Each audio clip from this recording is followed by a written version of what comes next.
You are born into a world that already feels tired. The year is 1896, somewhere on the cold edge of rural France where the soil is heavy and unwilling.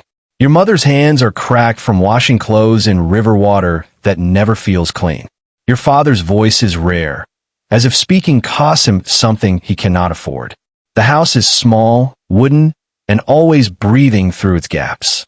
Wind slips inside like it belongs there more than you do. You learn early that hunger is not a moment. It is a condition. It sits with you at the table even when there is no food. It sleeps beside you. It grows with you. When you're 7, you watch soldiers march through your village. Their boots strike the road in rhythm, like a shared heartbeat that does not belong to you. The uniforms are clean. The rifles are darker than anything you have ever touched. A man in uniform drops a pamphlet near your feet. You cannot read it, but you recognize the posture of it. Authority folded into paper. Your father watches them pass and says nothing for a long time. Then he says, "That is where boys go when they are too hungry to stay." You do not understand, yet that hunger is about to become universal. At 13, the world changes shape without warning. You are taken into a system that does not call itself cruel. It calls itself necessary. School becomes drills. Drills become discipline. Discipline becomes obedience. Obedience becomes silence.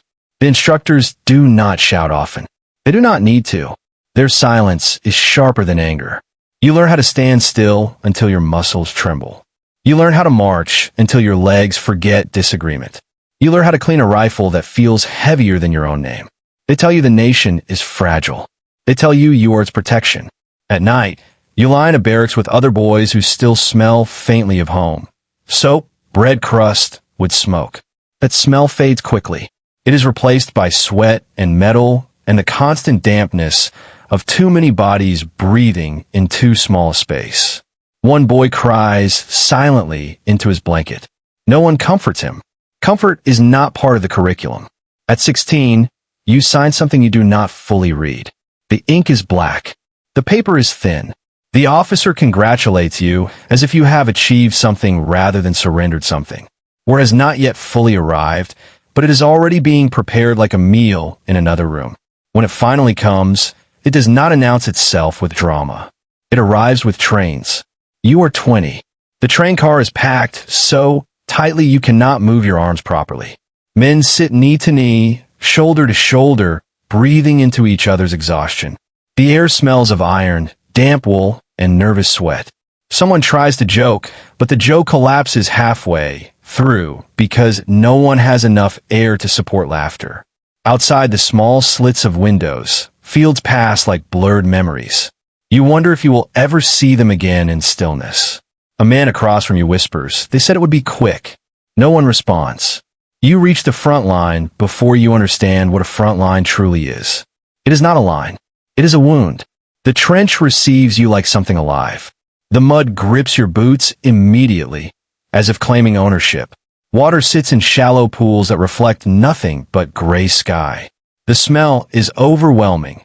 Rotting earth, unwashed bodies, explosives burned into air that refuses to clear. You climb down into it and feel the world close above your head. Life reorganizes itself into waiting. Days blur. Time loses its edges. You begin to measure existence not in hours, but in shells.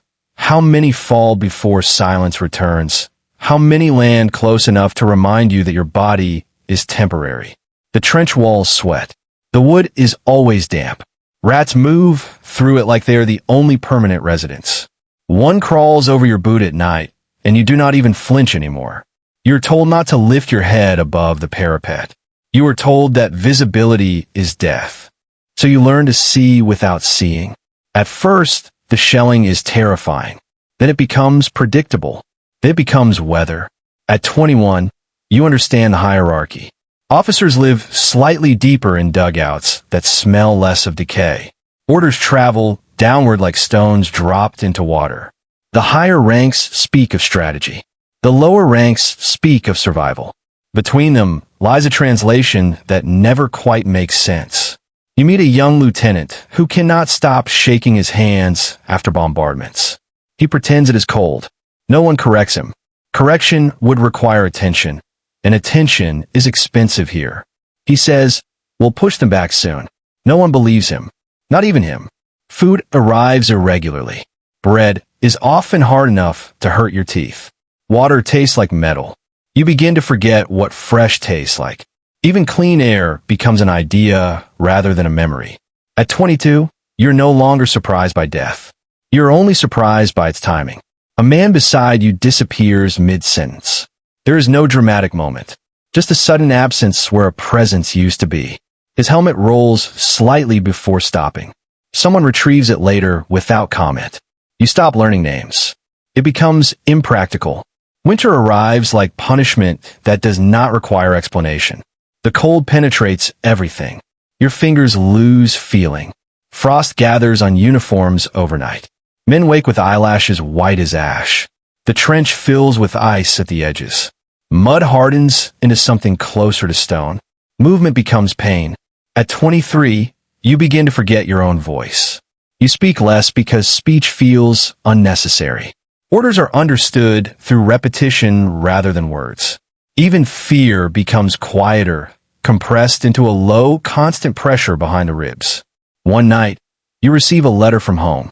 The paper is soft from handling. The ink has blurred slightly. Your mother writes that your father has died. There is no ceremony in the sentence, just information. You read it twice, then fold it back carefully as if it might still mean something different later. It does not. The war continues. Always. At 24, the system shows you its indifference more clearly. A planned advance is announced. The officers call it necessary. The men call it something else when they think no one is listening. You are told to climb out of the trench at dawn. The night before, the silence is heavier than usual. No one speaks. Even the rats seem quieter. You clean your rifle, though it will not matter. You write nothing because there is nothing left that feels stable enough to preserve. Dawn arrives without color. A whistle sounds. You climb. The world above is worse than you imagined. Mud stretches endlessly, cratered and broken. The sky is low and gray, pressing down as if trying to return everything to the earth. Explosions tear through distance and proximity without distinction. The air vibrates. You run because stopping is not an option. You run because everyone else is running. You run because thinking would end you faster than bullets. Men fall around you like punctuation in a sentence that never finishes.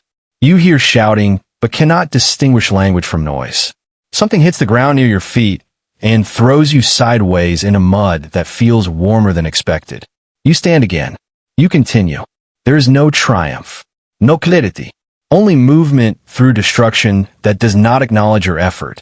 By the time you return to the trench, fewer men come back than left it. No one counts aloud. At 25, your body begins to betray you in quieter ways. Your cough lingers longer. Your sleep becomes fragmented. Your hands shake slightly, even in stillness. You are still alive, but life feels increasingly like an administrative detail rather than a lived experience. New arrivals come to replace losses. They are younger.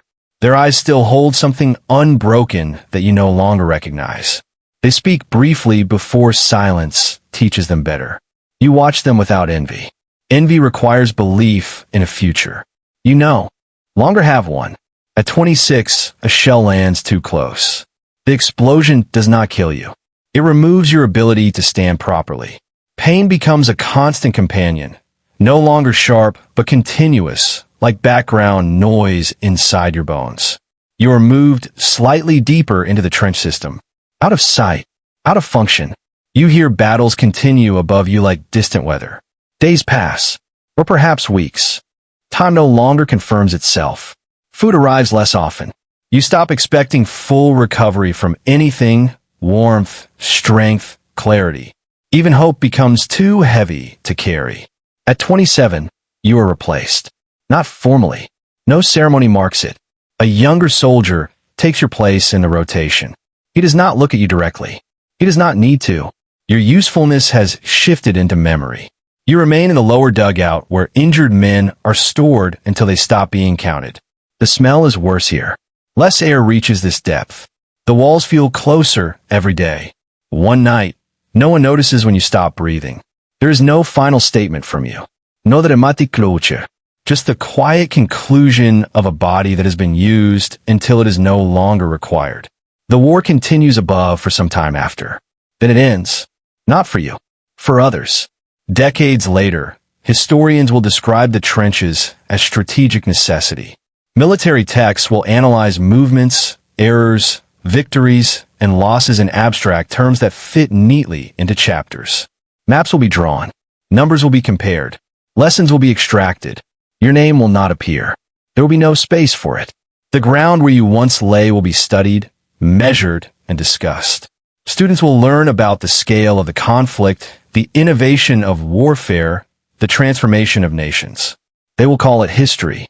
And somewhere beneath that word, beneath the careful language and preserved documents, the earth will still remember pressure, weight, and the brief warmth of bodies that were never meant to stay.